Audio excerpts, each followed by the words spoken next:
गीता जी में 10वां अध्याय चल रहा है और 10वें अध्याय का आज तारीख क्या है? आज तारीख की 11 तारीख होगी ना? 11 तारीख है तो नहीं 10 होगा। यहाँ पर 11 को सुंदर पाठ लिखा हुआ है। हाँ, आज सोमवार है ना, कुछ गड़बड़ हो गया इसमें। चलो कोई बात नहीं, उसको जो कल लिखा होगा उसको कर देते हैं। यहाँ पर लिखा नहीं है तो 16 से 20 निकालिए। सब गड़बड़ कर देते हैं बच्चे लोग। 16 से 20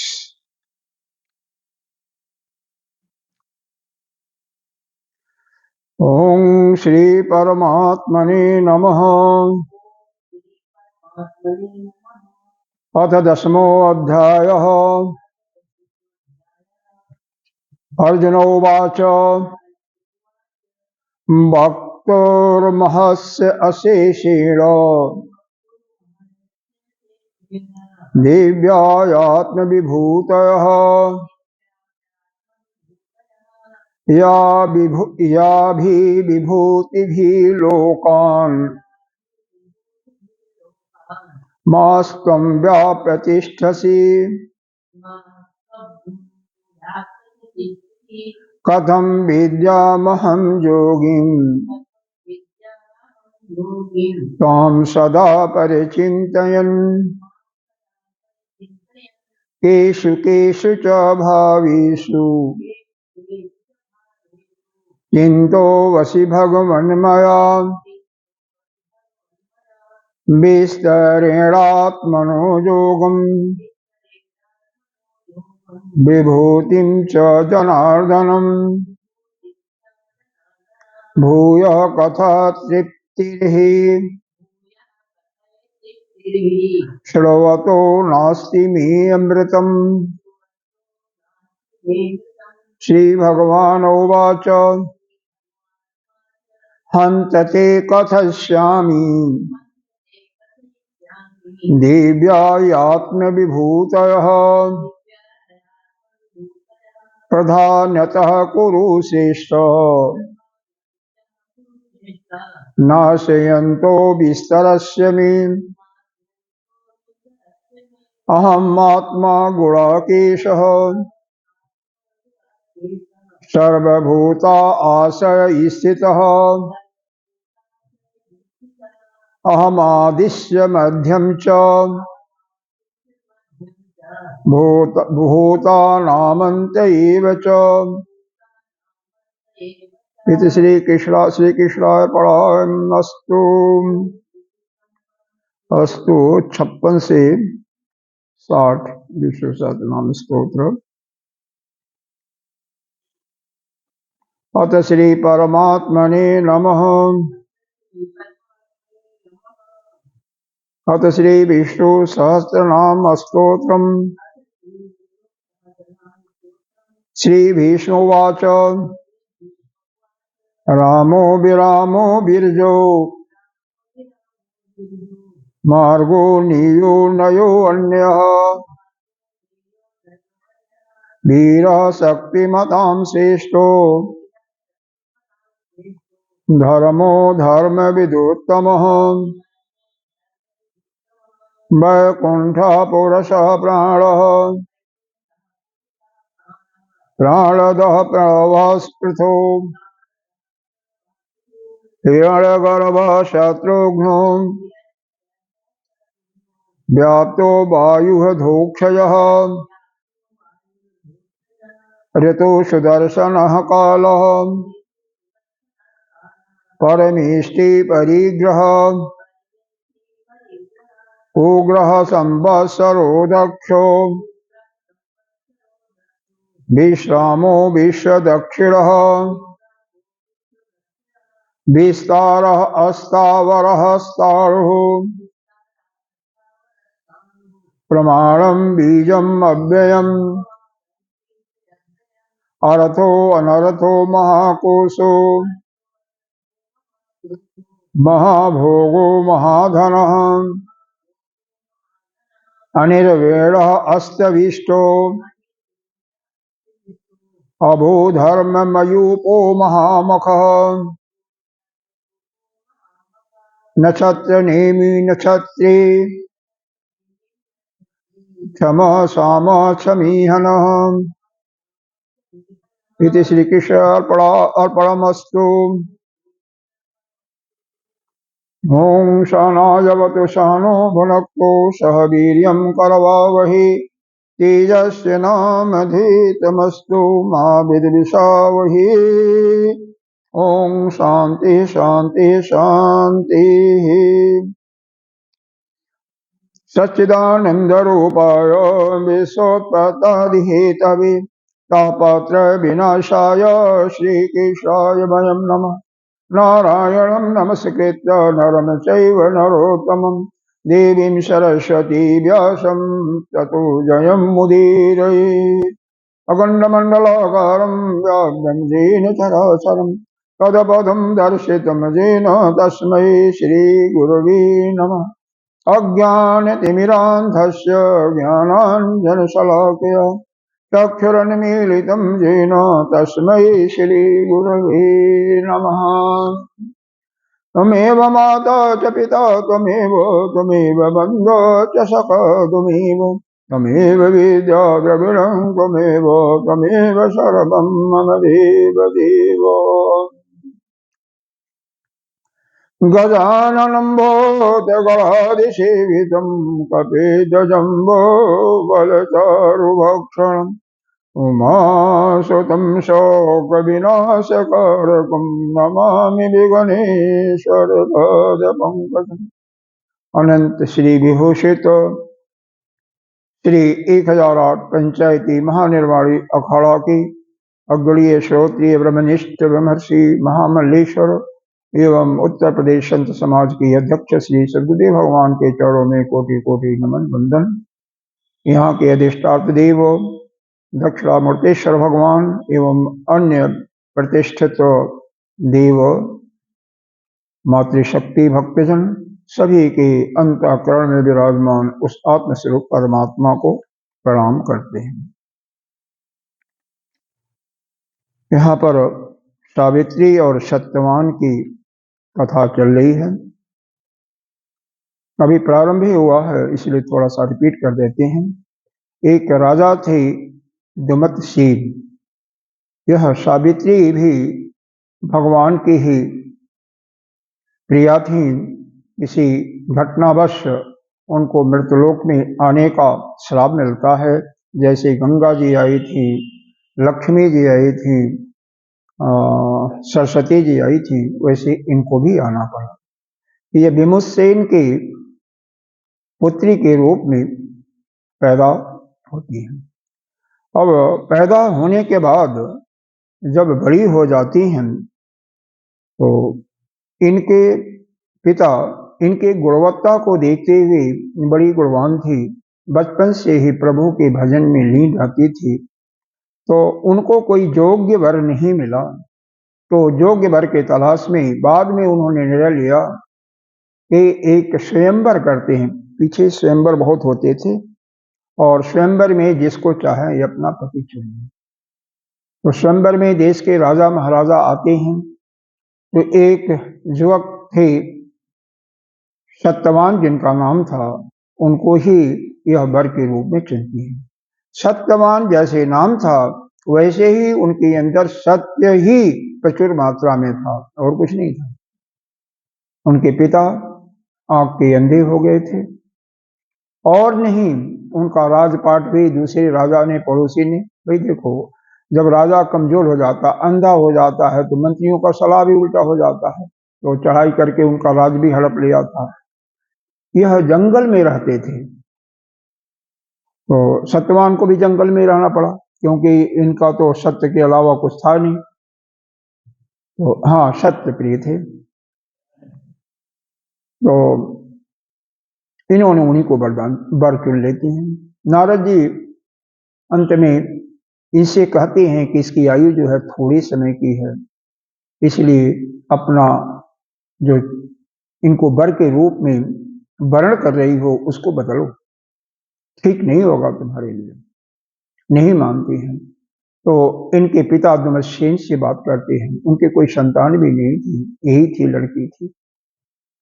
तो वो भी बहुत समझाते बुझाते हैं, लेकिन यह यही कहती है, एक बार जो मैंने वर्ण जिसको कर लिया वह दोबारा मैं उसको स्वीकार नहीं करूंगा, दोबारा उसको बदलूंगा नहीं।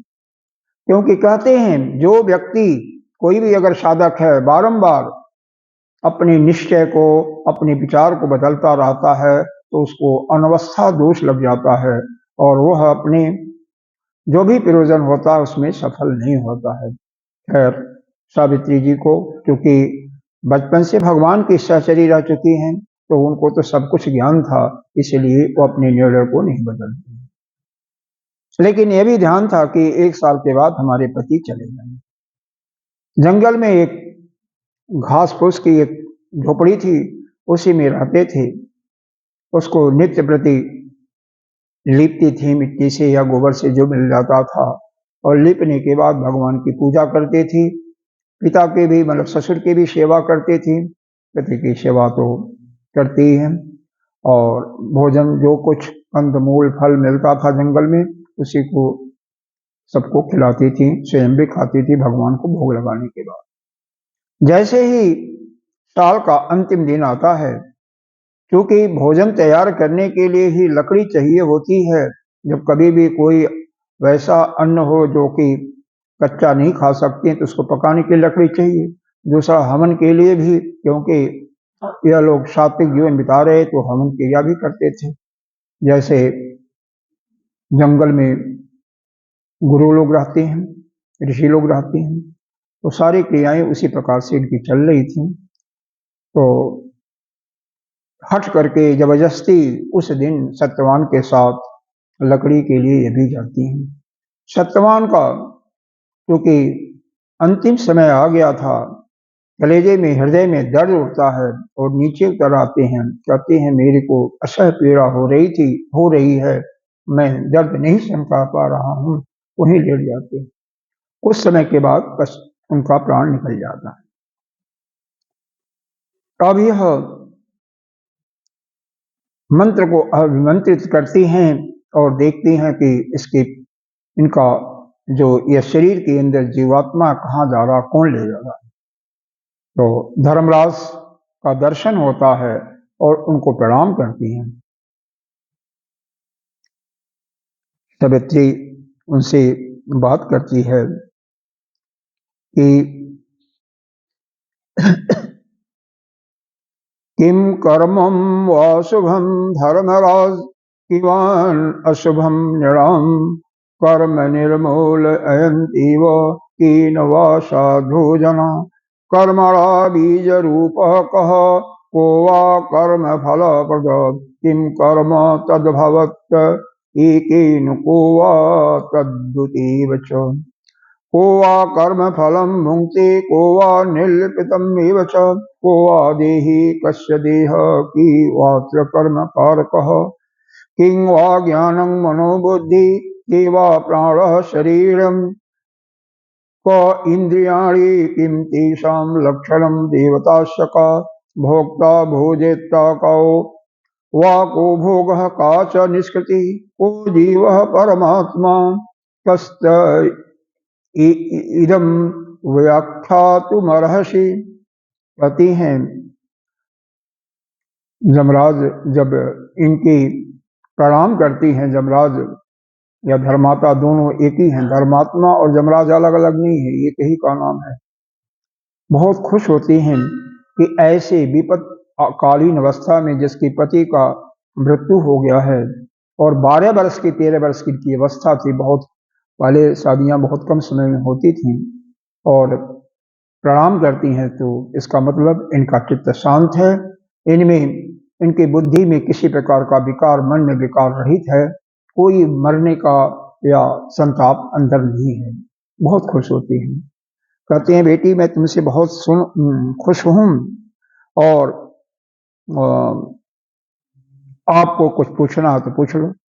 कहती हैं, यही पूछती हैं कि हे धर्मराज कौन सा कर्म शुभ होता है और कौन सा कर्म अशुभ है। सज्जन लोग इस कर्म को उन्मूलन करके उससे पार हो जाते हैं, यानी उस बंधन से मुक्त हो जाते हैं। कर्मों का बीज क्या है, इनका बीज क्या है, कर्म का फल देने वाला कौन है और कर्म किसे कहते हैं, किसके द्वारा होता है, उसका कारण कौन है, यह शरीर क्या है, यह शरीर में अंदर रहने वाला देही कौन है, इस प्रकार से जीव कौन है, परमात्मा कौन है। इस प्रकार से 23 प्रकार के प्रश्न की झड़ी लगा देती हैं सावित्री। यमराज उत्तर देते हैं कि वेद के अनुसार वेदेन विहितम कर्म तन अन्य मंगलम परम अवैदिकम तु जत कर्म तदेव अशुभ। जो वेद के अनुसार जो कर्म का विधान किया है वह कर्म जो करता है उसी को हम शुभ कर्म कहते हैं, मंगलमय होता है। और जो वेद में जिसका स्थान जिन कर्मों का नहीं है या वेद जिनको मना किया हुआ वही अशुभ कर्म है, कह रहे हैं। अब एक प्रश्न ये भी था ना कि यह कौन साधक कर्मों का उल्लंघन करके पार हो जाता है, तो यानी बंधन से मुक्त हो जाता। कहते हैं जो बिना किसी प्रयोजन के, बिना किसी कामना की भगवान विष्णु का अहित की, मतलब लगातार निरंतर उनको छोड़ करके और किसी का नहीं, केवल उन्हीं की पूजा कर रहा, ध्यान कर रहा है, सेवा कर रहा है, वही कर्मों को नाश कर देता है। सभी कर्मों के बीजों को नाश कर देना है और वही भगवान की भक्ति भी प्रदान करती है। वह भगवान का जो भक्त होता है वह पुनः मुक्त हो जाता है, मनुष्य योनि से मुक्त हो जाता है। इसलिए उस व्यक्ति को जो भगवान विष्णु की अहित की, मतलब लगातार निरंतर पूजा करता रहता है, उनके अलावा और किसी का नहीं, जन्म मृत्यु जरा कहती हैं बुढ़ापा को, व्याधि, जो ऐसे रोग जिनको क्रोनिक डिजीज कहते हैं, या असाध्य रोग और भय, यह नहीं होता है, ऐसा वेदों में कहा गया है। हे पतिव्रते, कौन कह रहा है, जमराज, धर्मराज, भूलना मत इसको। इसमें संवाद जो हो रहा धर्मराज और सावित्री के बीच में, जिसकी पति सत्यवान का जीव वो लेकर के जा रहे हैं, पीछे पीछे जा रही है और प्रश्न पूछती हुए जा रही है। हाँ, कहानी तो है, बचपन में हम लोग को सुनाया था, हम लोग को दादी ने सुनाया था। हाँ, बचपन में यह सब कहानियां, चंद्रहास की कहानी, इनकी कहानी, बहुत बहुत कहानियां माताएं जो बुढ़ी होती थीं वो बच्चों को छोटी अवस्था में सुनाती थीं और वह बैठ जाता था। थोड़ा सा उससे अंतर है, थोड़ा सा, बहुत ज्यादा नहीं, थोड़ा सा अंतर है उसमें कुछ किसी प्रकार का, और थोड़ा सा, बहुत ज्यादा नहीं, लेकिन वही कहानी ये भी है। अब कैसे वो भी सुनी होंगी तभी तो याद बताती थी। और जो इतना जान लो कि जो बचपन में जो बैठ जाता है ना, कोई संस्कार जो बैठ जाता है कभी जीवन में भूलता नहीं, किसी को नहीं भूलता। अंतर यही है कि यहाँ पर ये जो प्रश्न पूछा गया है इस प्रकार से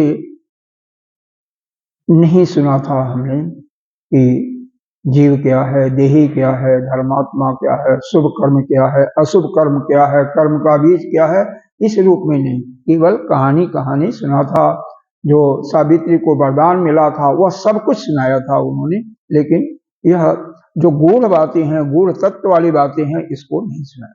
इसको छोड़ करके शायद आपको सुनाया हो, वह बात अलग। हाँ, किताब में जो पढ़ा होगा उसको मिला होगा, बिल्कुल, किताब में जो पढ़ा होगा स्वयं या किताब से कोई सुनाया होगा शास्त्र से, वो तो ठीक है, हम लोगों को, तो हम लोग बच्चों को गोदी में लेकर के गालियाँ सुनाई हैं, तो हम लोग तो वैसे सुने हैं, तो उसी प्रकार से याद है। और यहाँ पर तो 10 अध्यायों में एक कथा है, एक अध्याय में नहीं, 10 अध्यायों में।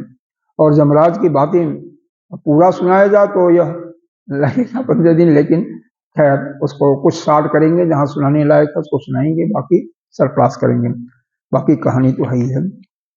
और क्या है, उसी में से जो विशेष सेवा करते हैं उनको निर्वाण पद की भी प्राप्ति होती है। निर्वाण पद का मतलब उनका जन्म मरण का बंधन छूट जाता है। और कुछ लोगों को भगवान की विष्णु की भक्ति।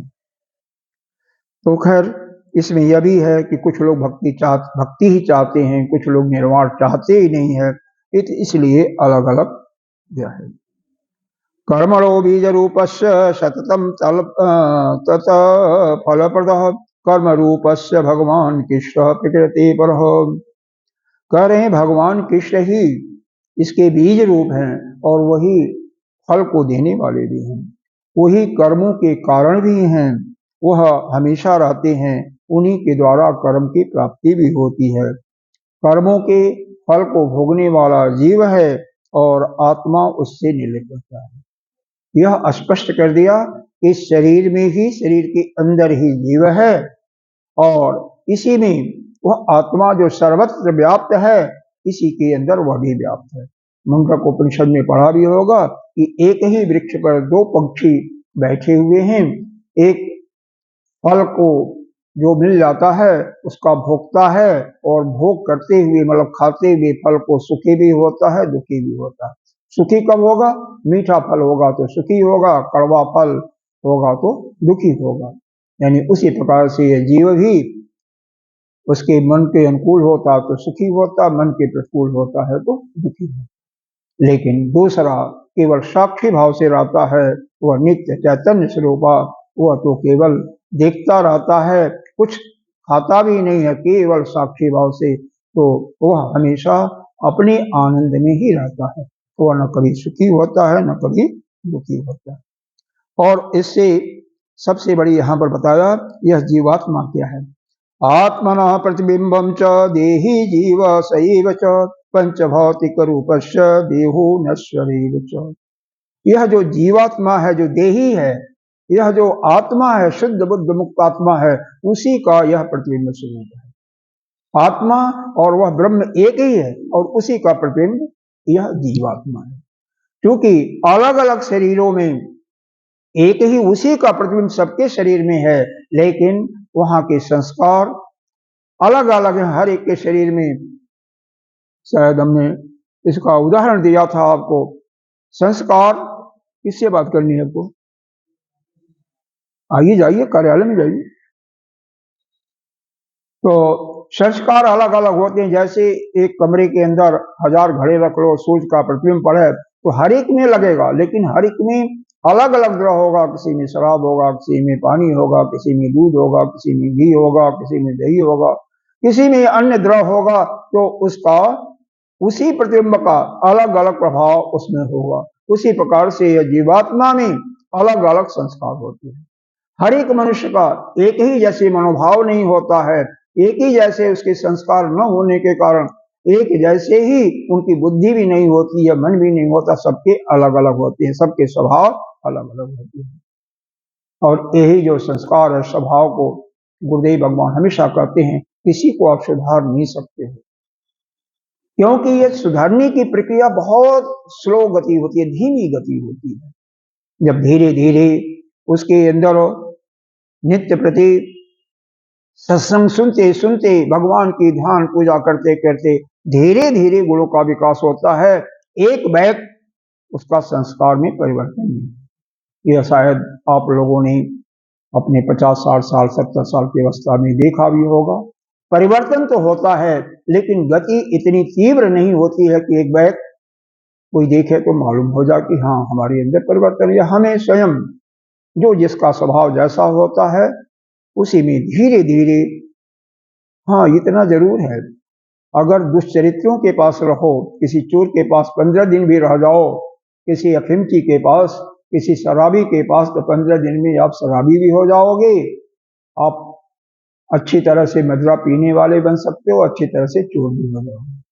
लेकिन अगर अपनी आदत को सुधारना चाहो तो उसमें परिवर्तन में थोड़ा समय लगता है, बहुत समय लगता है। उसकी अपेक्षा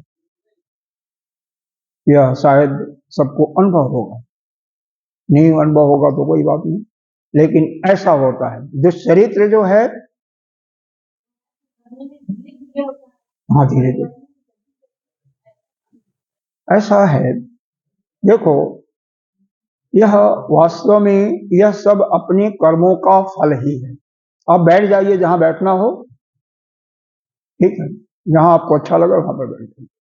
इसलिए होता है कि वास्तव में न कोई सुधारने वाला है और न कोई बिगाड़ने वाला है, उसके ही अपने पिछले जन्मों के कर्मों का फल है। ठीक है, यह प्रक्रिया कैसे होती है तेजी से, यह तो निर्भर कई चीजों पर करता है।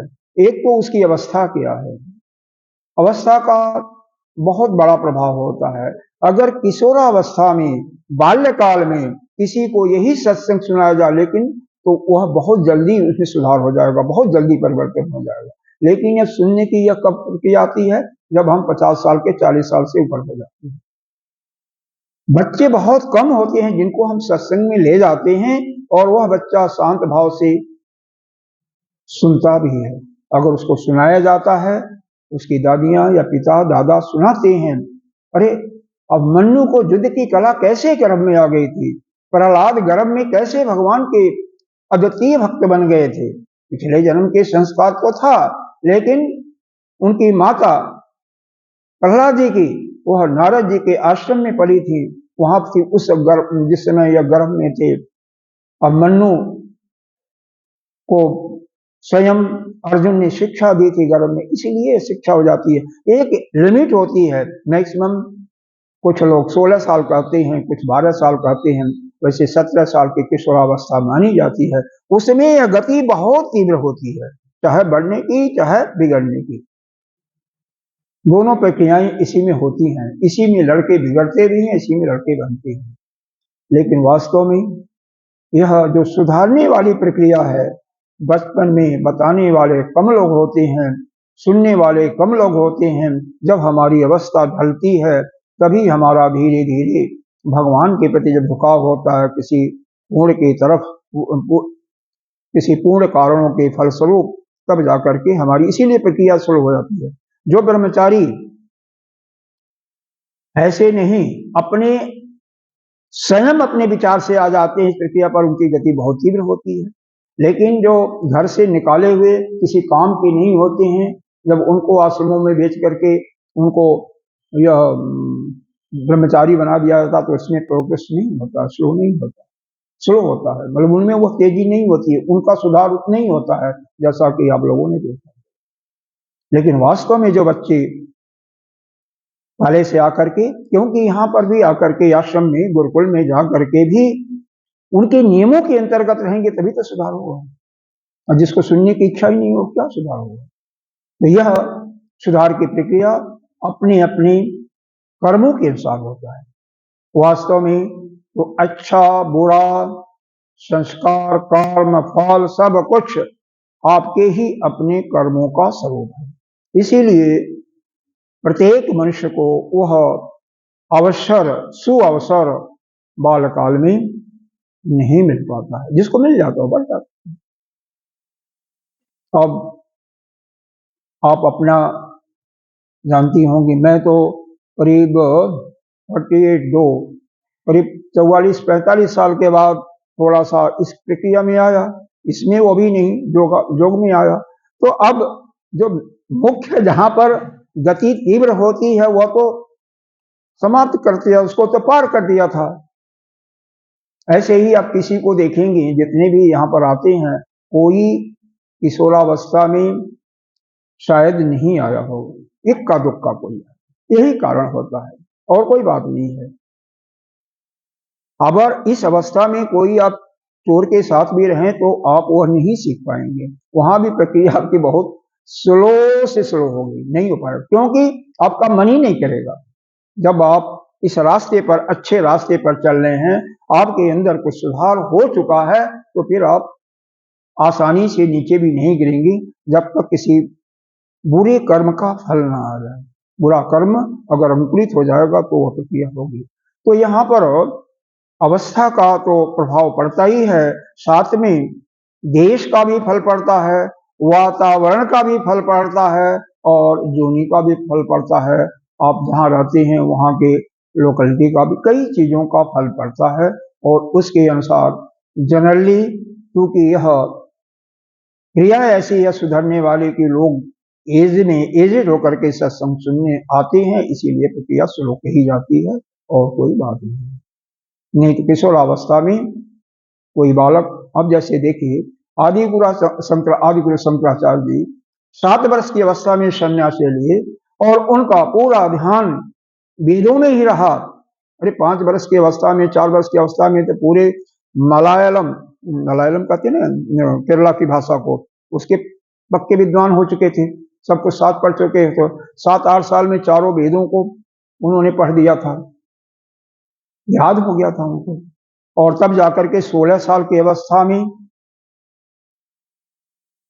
बहुत कई भाष्य भी लिखा, और ब्रह्मसूत्र पर भी भाष्य लिखा। बद्री आश्रम भी जा चुके थे, कईयों को शास्त्रार्थ में हरा भी चुके थे। और वहां पर जब वेद व्यास जी उस ब्रह्मसूत्र पर भाष्य देखने के लिए आए, इनके आसन पर बैठ गए थे, या कहीं गए थे स्नान करने या पूजा करने, कोई आकर के देखते हैं कि हमारे आसन पर कोई बैठा हुआ है, इसी आसन पर दूसरा कोई नहीं बैठता है। लेकिन इनको सब पता होते हुए कहते हैं कोई विशेष महापुरुष है जो कि मेरे आसन पर बैठ गया। जब उनको देखते हुए कहते हैं, जो अपना लिखा था उसको देखते हैं, फिर प्रणाम करते हैं उनको, अब कौन है। शास्त्रार्थ होता है कि मैं जानना चाहता हूं, यह तुमने क्या लिखा है। यह जो जीव की गति होती है उसी को देख रहे थे। ये चारों गतियां बताया गया है, कभी बताया गया होगा आपको, छांदोग्योपनिषद में विशेष रूप से वर्णन है, विवरण में भी है। तो 7 दिन तक शास्त्रार्थ चला, कोई हारा नहीं, जीता नहीं। तब अवस्था 16 साल की चल रही थी, 16वां साल, अंतिम समय था उनका। देखिए कितनी मेधा शक्ति जगी हुई थी। ठीक है, भगवान शिव के अवतार थे, लेकिन पिछले ऐसा है अवतार का तात्पर्य। हाँ, वेद व्यास जी से, जिन्होंने ब्रह्मसूत्र को लिखा था, और उसी पर यह भाष्य लिख रहे थे।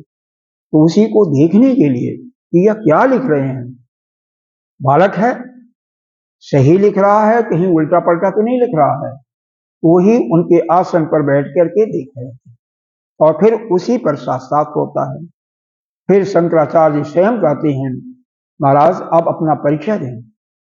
कोई भी ऐसा विद्वान नहीं हुआ है कि मेरे से 7 दिन तक शास्त्रार्थ करे। जितने भी हुए थे सभी लोग, चाहे बौद्ध के हों, जैन धर्म के हों, चाहे पूर्व मीमांसा के हों, सभी लोग 3 दिन, 4 दिन, 5 दिन में अपना हार स्वीकार कर लिए थे। तब वो बताते हैं कि इस ब्रह्मसूत्र को लिखने वाला मैं ही वेद व्यास हूँ, और मैं तुम्हारे इस भाष्य से बहुत खुश हूँ। बहुत सुंदर भाष्य तुमने लिखा है, तुम्हारी आयु समाप्त हो गई है, बस जाने वाले हो तुम। लेकिन मैं अपने तपोबल के प्रभाव से 16 साल की आयु तुम्हें और देता हूं, और जाकर के इस अद्वैत विद्या का खूब प्रचार प्रसार करें। उसके बाद सारे उपनिषदों पर भी भाष्य होता है, बहुत कुछ लिखते हैं, और अंत में पूरे जो हमारा भारतवर्ष बौद्ध मत से उनके एक प्रकार से हो गया था, जहां धर्म का ह्रास हो चुका था, वह पुनः उसकी सनातन धर्म की स्थापना करते हैं। तो यह सब जो प्रक्रिया होती है राजश्री जी, बाल अवस्था में बहुत तीव्र गति से होती है, बाद में तो फिर वही होता है, क्योंकि जो अवस्था में तो चाहे पुरुष हो चाहे स्त्री हो, वह काम और कामनी में के रूप में ही मोहित हो जाते हैं, उसी में फंसे रहते हैं, घर गृहस्थी में फंस जाते हैं। स्वभावतः उस अवस्था में ध्यान चला जाता है। इसीलिए वेद में भी, गुरुकुल में भी इस बाल्यावस्था में ही, जो कि 25 साल माना जाता है, 16 साल, 17 साल, 18 साल, वर्णन 25 साल का है ब्रह्मचर्य अवस्था, लेकिन आजकल भी देखते हैं तो 16-17 साल में बालक जो है इसको पार कर जाते हैं, 18 साल, 20 साल में जो मूल एजुकेशन है उनका समाप्त हो जाता है। तो इसीलिए इसमें रटाया जाता है, इसी अवस्था में, क्योंकि इसमें उनकी स्मरण शक्ति भी तीव्र होती है, मेधा शक्ति भी तीव्र होती है, और उनका मन किसी संसार के विषयों से कम नहीं, जो अब उनकी बात नहीं कर रहे हैं, जो बच्चे हमेशा गुल्ली डंडा खेलते रहते हैं, हमेशा एक दूसरे को, उनकी बातें नहीं करते हैं जो गुरुकुल में, और जो भी इस तरह से अपना जीवन यापन करेगा उसका तेज होगा। बाद में वृद्धावस्था जैसे होती है, जब इस सांसारिक भोग को भोगते हुए जब वह उनसे छूटने का जिसका मन करता है, फिर वह धीरे धीरे अध्यात्म में आता है, या कोई ठोकर लगता है किसी को, किसी भी अपने ही कर्मों के फलस्वरूप दंडित होते हैं, ज्यादा उनको चोट लगती है, तब जाकर के या प्रभु का भजन हो या प्रभु का सत्संग हो, उसके सुनने की इच्छा होती है।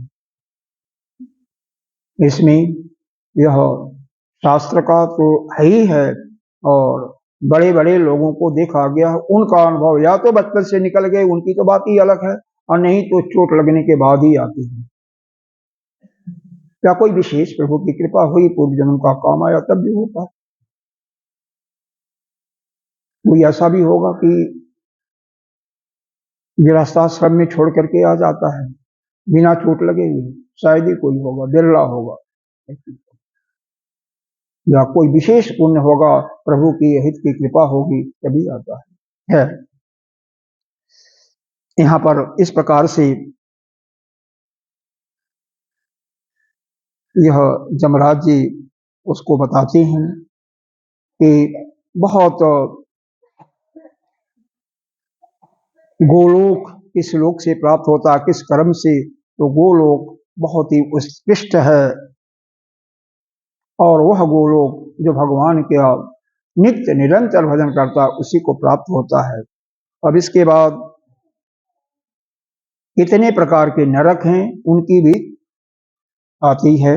अब यहाँ पर जमराज उसके प्रश्न से ही बहुत खुश हो जाते हैं, यहाँ तक कि कहते हैं, क्योंकि अच्छा, जीव का अभी हमने नहीं बताया, का जीव के बारे में आपको बता देता हूँ, क्योंकि यह आत्मा के प्रतिबिंब के बारे में तो बता दिया गया, जीव जो है केवल शुद्ध चैतन्य आत्मा का ही प्रतिबिंब है, या चिदाभास है, यह तो आपने तो पढ़ा हुआ, लेकिन बाकी लोगों ने नहीं सुना होगा।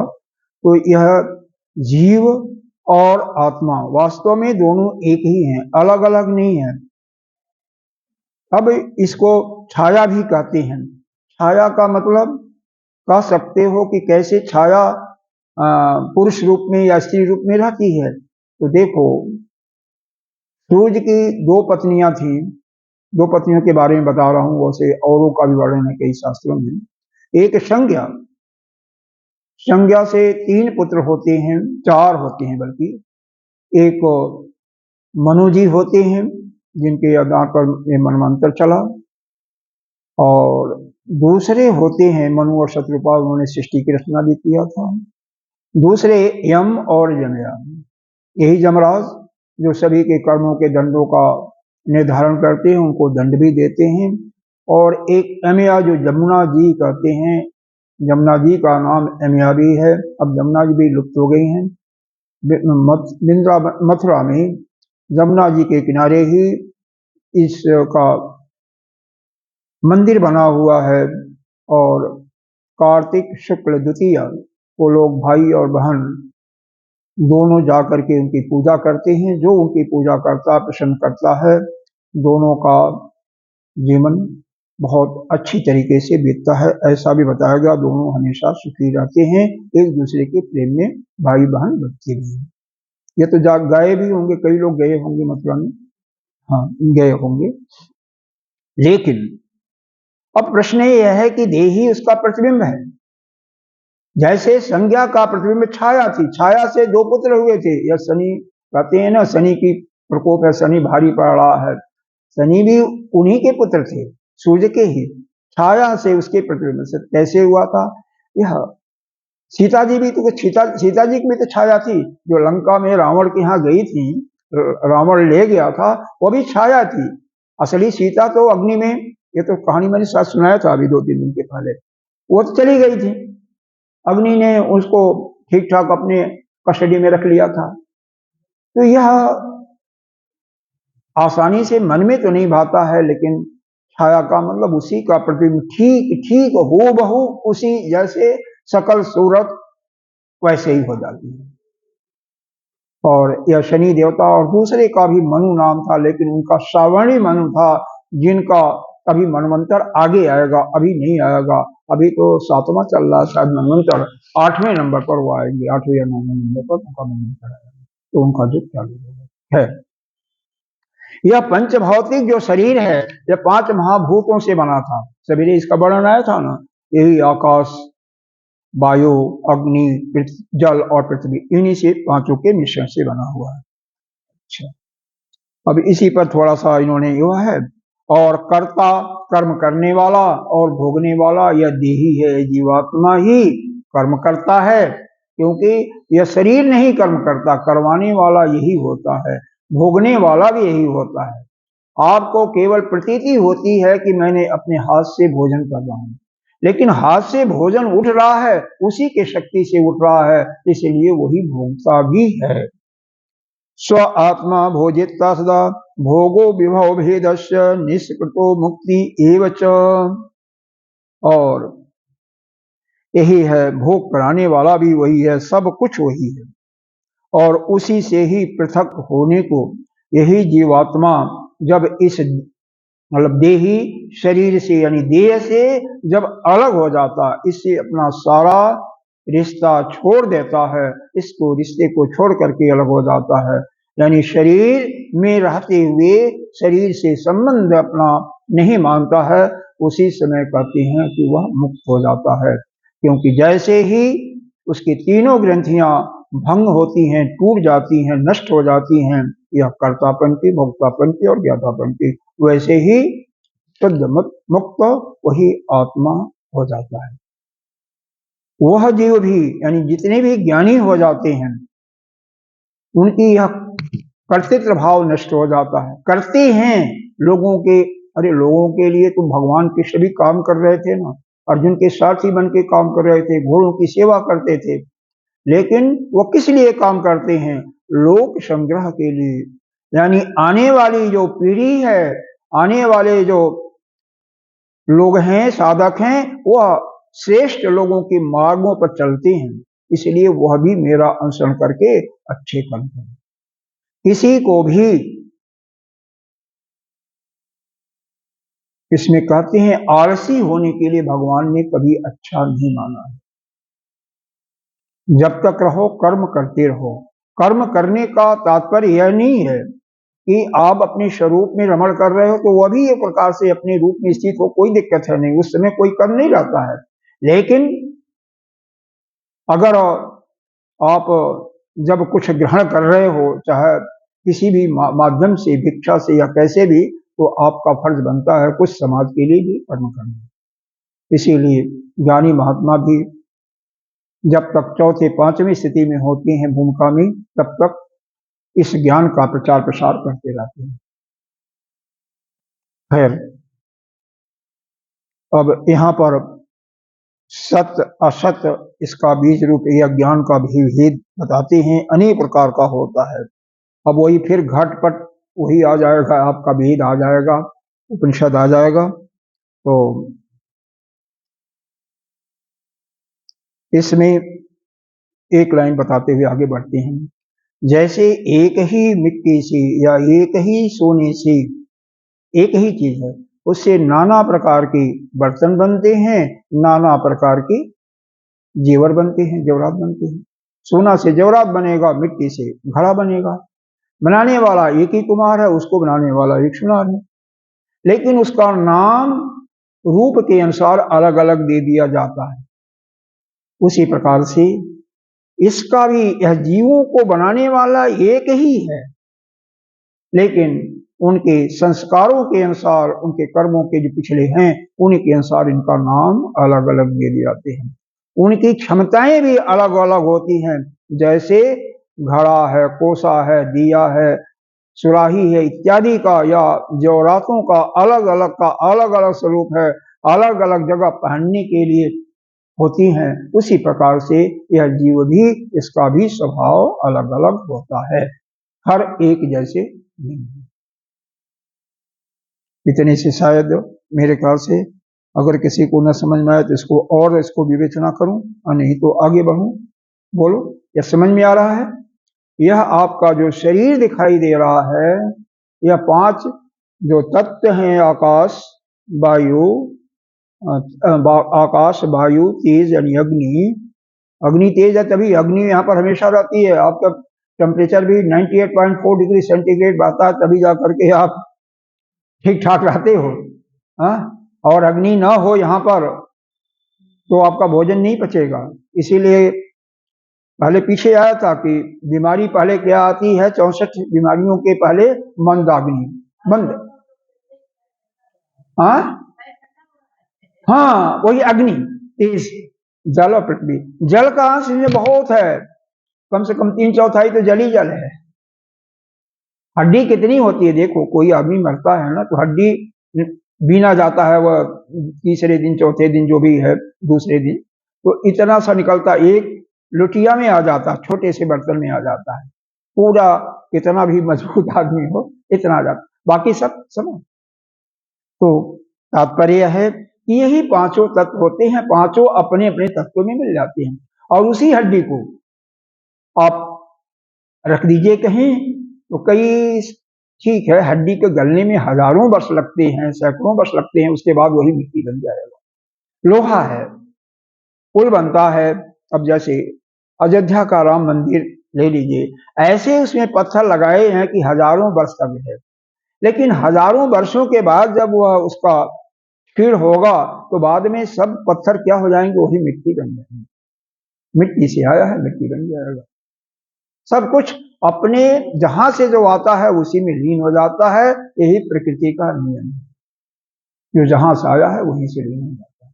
इसीलिए हम जितने भी प्राणी हैं आए हैं उसी ब्रह्मा से, या हिरण्य गर्भ कहो, सूत्रात्मा कहो, प्रजापति कहो, वहीं से आए हैं और वहीं पर लीन हो जाएंगे। उसी परमात्मा से आए हैं, उसी में लीन हो जाएंगे।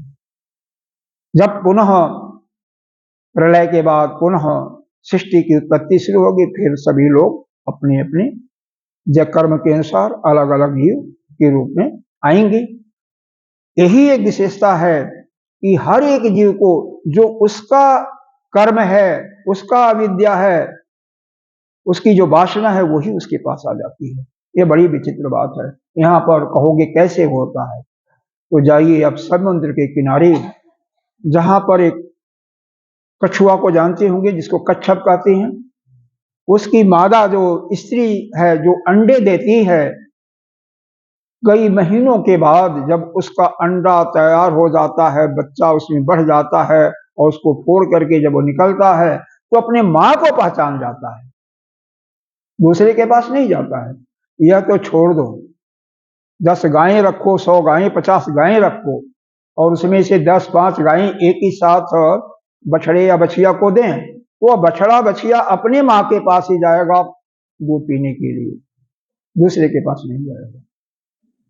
अरे हॉस्पिटल में भी होता है, हालांकि कहीं अभी सुना गया है कि एक के बच्चा दूसरे बच्चा को बदला भी जाता है, वो बात अलग है, लेकिन सब अपने पहचान जाते हैं। यह प्रभु की लीला नहीं कही जाएगी तो और क्या कहा जाएगा। तो यह संक्षेप में समझो कि जितने भी कार्य हैं, कारण है, सबका फल देने वाला वही परमात्मा ही है, जो कि अपने जो हमने किया है उसी के अनुसार यह फल मिलता है। इसीलिए कभी भी हमें गलत कार्य नहीं करना चाहिए। इसका हमें जब से ज्ञान होता है तभी से देना चाहिए। क्यों? उसका फल हमें ही भुगतना पड़ेगा, इस जोनी में नहीं, दूसरे जोनी में नहीं, तीसरे जोनी में नहीं। अरे देखो भीष्म पितामह, एक जगह आता है 108 जोनी में, एक जगह आता है 27वें 28वें जोनी में। एक बार एक जीव को कांटों पर, कोई कहता सर्प, कोई कहता कुछ, सुला दिया था, मरा हुआ था। उसी प्रकार से इनको भी उसी कांटों का, बाणों की सैया पर उनको रहना पड़ा, कम से कम महीना सवा महीना तो रहना पड़ा। तो कर्म का फल तो सबको भोगना पड़ता है, कोई ऐसा नहीं है इस धारा में। अरे और क्या कहा जाए, लीला मानिए या कर्म का फल मानिए, भगवान वही विष्णु भगवान श्री राम अवतार में बाली को छुप करके मारा था, तो वही बाली कृष्ण अवतार में द्वापर युग में वही बहेलिया बनता है, और वही उनको मृग समझ करके दूर से छिप करके देख करके तो नहीं मारा ना, जानबूझ करके नहीं छिपा मारा, लेकिन उनको बाण मारता है। और वह ठीक है, लीला मान सकते हैं, मानते भी हैं, लेकिन कर्म का फल तो अटल है। राजा दशरथ का ले लो, सबको मिलता है। इसीलिए हमें राजा दशरथ के बारे में मालूम होगा, शब्दवेदी बाण मारा था, माता पिता के रहते हुए उसके पुत्र को समाप्त किया था, जानबूझ करके नहीं किया था, लेकिन माता पिता ने श्राप देते हैं और उनको भी, अपने पुत्रों को वियोग में प्राण को त्याग नहीं करता। तो इसलिए यह अटल है, यही कर्म का सिद्धांत है। इसीलिए किसी भी परिस्थिति में, और इसको कराने वाले कौन होते हैं? दो ही है, एक बल्कि तीन कह सकते हैं। एक तो आपका संस्कार पुराना, दुश्चरित्रता का संस्कार होता है, और उसी को दूर करने के लिए बताया जाता है आप धर्म का सहारा लेते रहो, तो वह दुश्चरित्रता धीरे धीरे समाप्त होगी। दूसरा होता है काम और क्रोध। काम के ही उद्वेग से मनुष्य गलत काम करता है, क्रोध के भी जब वेग आ जाता है ना, उसमें उसको अच्छा बुरा नहीं पता चलता है, उसमें भी जो नहीं कहना चाहिए, जो नहीं बोलना चाहिए, वही बोल जाता है और वही कर डालता है। क्रोध में जितने भी वैसी हिंसाएं होती हैं, किसी का जान जाता है क्रोध में ही, या कामना के उद्वेग में ही किसी का जान जाता है। तो इस पर हमें कंट्रोल करने के लिए, काम और क्रोध को करने के लिए उपासना हमें करते रहना चाहिए। बिना उपासना की यह काम और क्रोध पर विजय आप नहीं।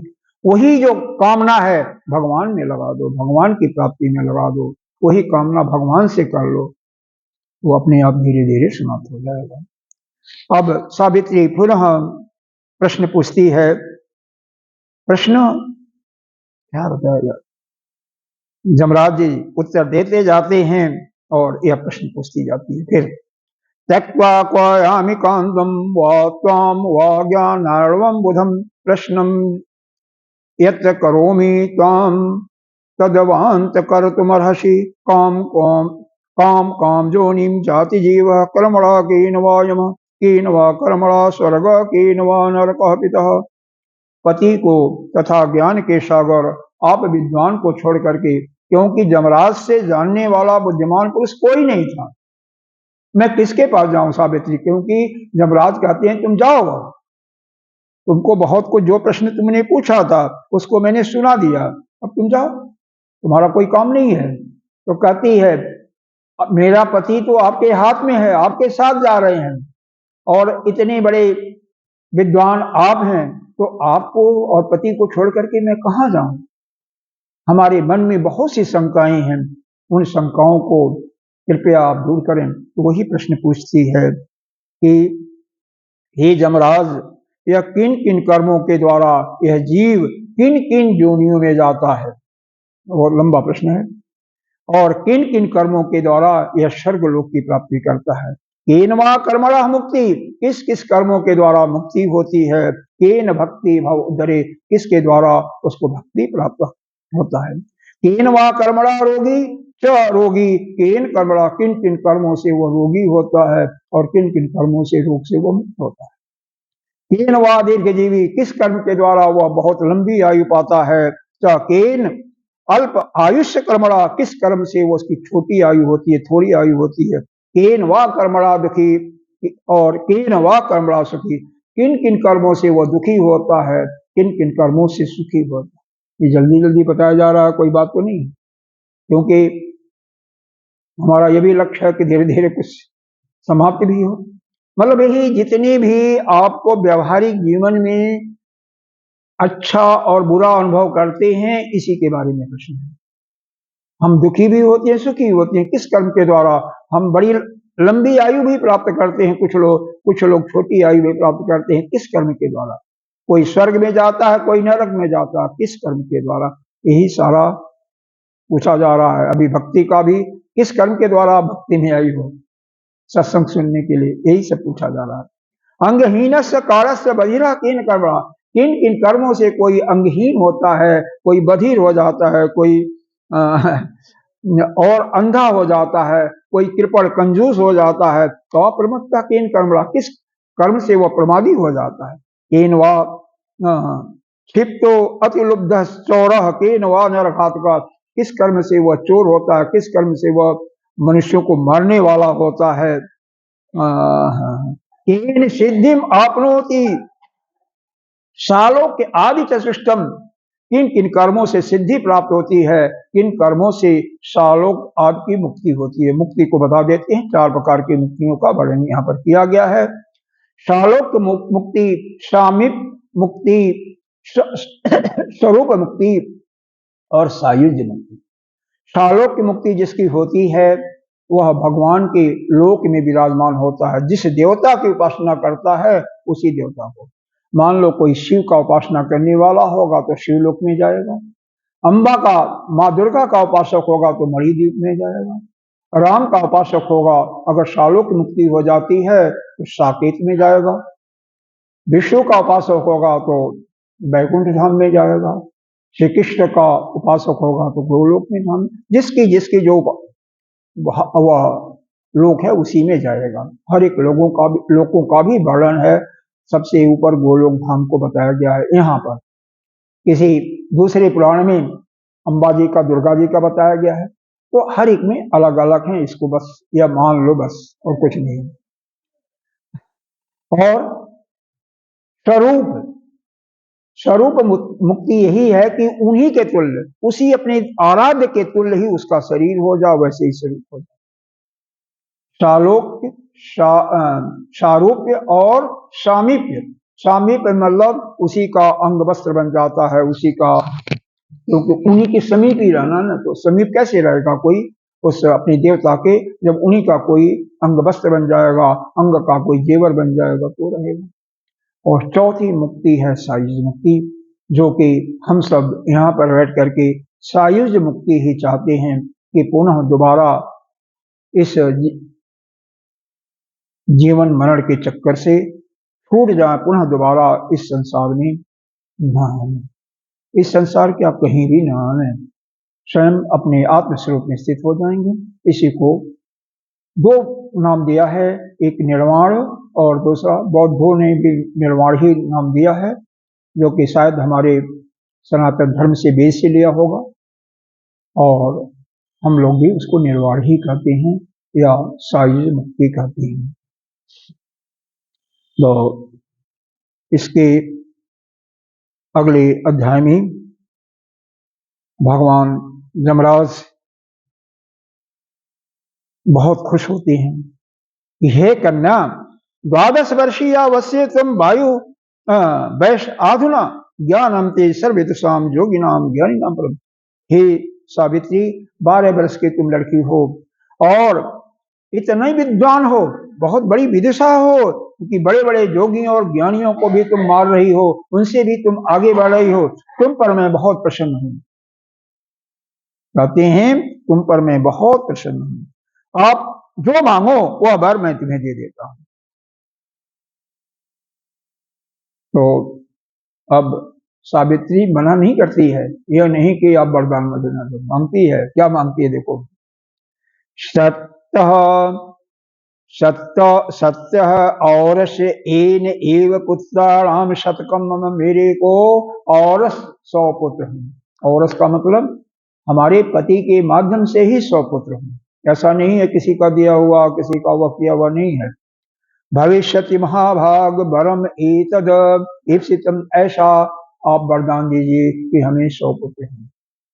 ये वरदान को कर लो। मत पितु पुत्र शतकम, मेरे पिता को भी 100 पुत्र, उनके भी पुत्र नहीं थे, उनके भी 100 पुत्र हूँ। ससुर चक्षी, ससुर के नेत्र चले गए तो ससुर का नेत्र भी आ जा। राज लाभो भवते वरमेव मद ईप्सितम, और जो उनका राज चला गया वो अभी प्राप्त हो जाए। अंते सतव्रता शारदा जाश्याम हरि मंदिरम सम समत इति लक्ष वर्षम देहि मम मे जगत प्रभो, और मेरे को लाखों वर्ष का इस शरीर से यह भगवान की भक्ति का भी आशीर्वाद दीजिए। हरि मंदिरम आया ना, जीव कर्म विपापम च श्रोतुम कौतुम हलम च में विश्व विस्तार बीजम तन्मे वाख्या तुम रहसी। जमराज क्या कहते हैं, सोचते विचारते भी नहीं है, कहते हैं यूं मस्तु भविष्यति महासादी सर्वम मानुषकम, जो जो तुम्हारे मन में है सब कुछ सफल हो। यह नहीं सोचते हैं कि मैं उसके जीव को ले जा रहा हूं और फिर इसको, लेकिन दे देते हैं। और चलो अब आगे का वर्णन हम आगे कल करेंगे, समय हो चुका। वैसे भी राजेश्वरी जी पहले से ही देख रही थी। हाँ नहीं नहीं, वो आपका तो वैसे भी बिजी है। ओम पूर्णमदः पूर्णमिदं पूर्णात् पूर्णमुदच्यते पूर्णस्य पूर्णमादाय पूर्णमेवावशिष्यते। ओम शांति शांति शांति। यह इसको सावित्री गीता कहते हैं। यह 10 अध्यायों में है, अभी 26वां अध्याय शुरू हुआ है, 34 अध्याय तक है। बहुत ही सुंदर है, जैसे आपका श्रीमद् भगवत गीता है। वेद की बातें सारी हैं। हम जितना इसको तो समाप्ति करना है, इसी हफ्ते करना है, क्योंकि 17 से गुरुदेव की कथा शुरू हो जाएगी, तो 16 तक इसको तो मैं जरूर समाप्त करूंगा किसी भी तरीके से।